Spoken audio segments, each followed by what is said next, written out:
Hi there, welcome to another Minecraft tutorial. My name is ShadowC and today I'm going to be teaching you about flying machines in Minecraft. Now, flying machines have been in the game for several years, I think. I had no idea about them or how they were built or if they were useful at all. But I think it was with the addition of observers in Minecraft 1.11 that it became so much compact and, resource efficient to build them. Today I want to show you a very simple, extremely compact flying machine that is actually useful for farming in the game, and it's this one that I have right here. So as you can see here, this flying machine is going to do two passes, and it has two posts here, one a movable object which is obsidian for now. You can activate this by setting up a pulse here, and it's gonna go off, flying over there. It's gonna reach this little post right here with another unmovable object, and it's going to go back there and stop right there.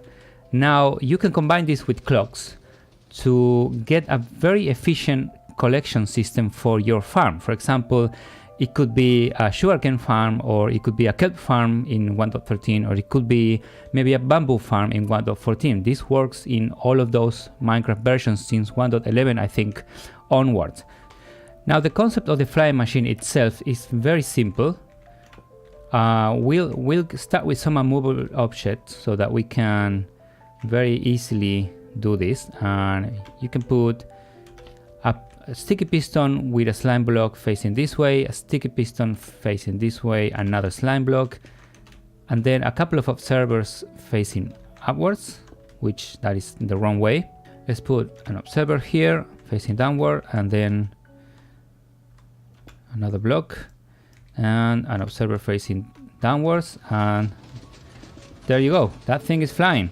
Oh my god, we need to stop it. And we can do that. We can do that with a post of unmovable objects. Now, the observers are here on top of the slime balls, as you can see, and the pulse is going down because they're going to detect when they move, when they get moved by the pistons here. The pistons will move the slime block right here. This will get moved to the side, and that will trigger the update. So there doesn't need to be anything right here on top of the face of the observer. But the really cool thing about this is that if I grab a flint steel, you can activate the flying machine, either way, depending on which observer you want to activate of the two. Now this is going to stop. I can activate the flying machine going either way, depending on which observer I cause an update on. So that's the cool thing about this whole thing. Now, to go on to the posts, if you want to build a farm, now you can extend this a long way. So you can have farms either way, and I like to top it off with a glass so that this will slide through a wall. No problem, it's not going to stick. Now you can go, like, I think 8 blocks either side. We're just gonna do 7 for the sake of it. 2, 3, 4, 5, 6, 7, yeah. And just to give it a try, we can activate it, and you can see that it goes. So these arms right here are going to be the flying machine's collecting arms. Now this is not a flying machine for fun, it's one that we're going to use for our farms.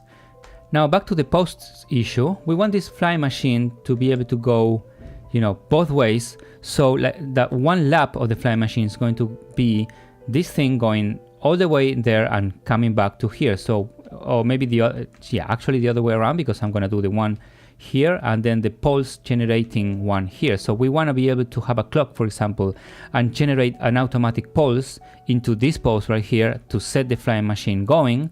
And then when the flying machine reaches this step right here, it's going to go automatically back and then be parked right here. So the reason why I'm doing this this way and the observers are right here on top of the flying machine is because if you put them like onto the sides, there is a version of the flying machine that you can do with observers being, I think, here. I don't remember exactly, but I don't even want to mess with that because that is glitchy and it can get some of your farm items lost or something like that, or you can fail to push them.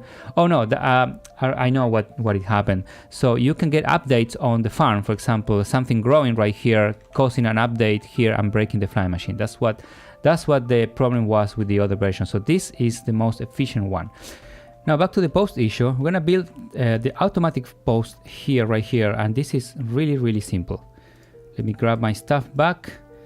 Now what you need is an observer facing this way, right here, and then a movable object behind. A repeater set to 4 ticks. This is really important, otherwise you're going to break your flying machine right there. And a bit of redstone dust. Now you can remove this obsidian right here because the flying machine is going to stop against this observer. Now to activate the mechanism automatically, what you do is a trapdoor here, which is going to cause the update. And that trapdoor is opening the wrong way, but it doesn't matter. That causes the machine to fly away. And that's it. Now I could fix this thing. I put it, yeah, right there. So for demonstration purposes, I'm going to turn this on again by updating this observer right here. The flying machine is going to go all the way up to this automatic post right here. Now look how compact and easy this is to build, right? Now the post is going to wave hello, and the machine is going to go away up to this side.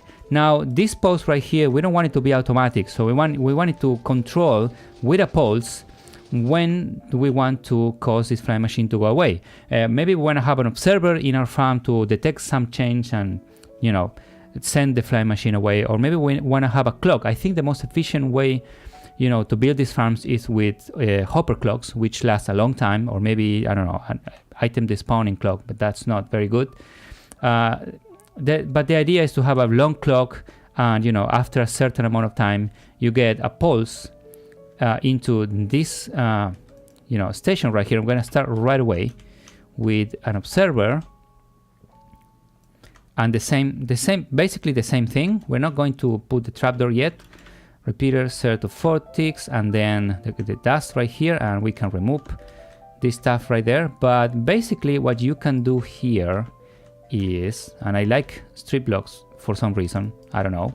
Let's put a strip block right there just because. And so what you got here is a torch powering this redstone right here. What it will do is avoid the trapdoor going down and avoid updates. And so then you can put a button here which will cause, you know, an update right there. And there you have it. So the last touch here is to actually put the trapdoor, which will send the flying machine away. But look how the trapdoor is open, constantly open. So we're gonna wait a little bit here, and by the powering of editing, we will come back with the flying machine on its way here. So once the flying machine gets onto the station right here, it will stay here until you press the button. So now we can press this button right here and cause the flying machine to go away. Now, for the sake of demonstrating this farm, I'm going to build a hopper clock so that we can automate the pulse right here. So I'm going to quickly start working on the hopper clock right here. Comparators. Now, if you want to watch a longer tutorial, I'm probably at some point going to work on one, and it's probably going to be linked here in the form of a card or something. But for now, this is, I think, fairly simple. We can do it like that. Oops, like here and here. So now we can just put a stack of items here, and this clock is going to, I think, start working, right? Let's do it a little bit more quickly. Yeah, once this comparator goes off, the clock is going to turn. So we have a relatively fast, you know, hopper clock right here. It's going to cause updates every once in a while, and we're going to hook up this thing. Yeah, there you go. We're going to hook up this thing to an observer, probably facing this way.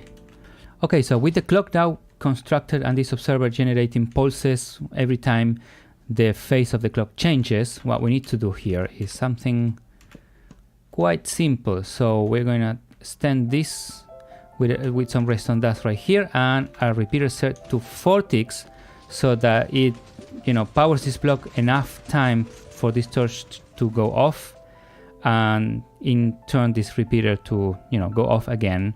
And so we have an automatic flying machine right now with this nice, you know, clock right here. Maybe this clock is just one block inside our farm, I think. Well, yeah, but you get the idea. You can rotate this and put it right to the side. Now imagine that you want to deactivate the automation of this farm, and the way you do this is with a couple of torches right here to the side that are going to deactivate, you know, the hopper so no items are flowing, and some redstone dust on top and a lever onto here. So if you want to get the clock running again, you activate the lever and the items are flowing again. But we're going to deactivate it for now. On to our last demonstration. So imagine we have a large sugarcane, very nicely, neatly done here, farm. And so we activate the clock right here, and once the flying machine goes, we are going to get, wow, look at that. Our sugarcane will be duly collected, and then you want to have some sort of system here with rail carts so that you can get your items delivered into your sorting system. But that's probably going to be the subject for another tutorial, because in this one I just wanted to cover, you know, the stuff with the flying machines, and you can see that the flying machine came back and is parked right here, and it's going to go out the next time this hopper clock switches, and which is right now. But I'm going to shut it down for now because this is really noisy. But anyways, this is all that I have to say about flying machines. There are tons of different flying machines designs, and, you know, lots of them made for fun. Lots of them are for, like, for example, automatic mining, like queries and stuff like that. But this one is the simplest one, and it's the most useful one in my opinion, you know, for use in different kinds of farm. So I hope you like this. If you do, leave a like, comment, or subscribe to my channel for some more Minecraft tutorials. Check my survival series, which I'm going to link right here in the cards at the end of the video. And yep, that's all. See you later and goodbye.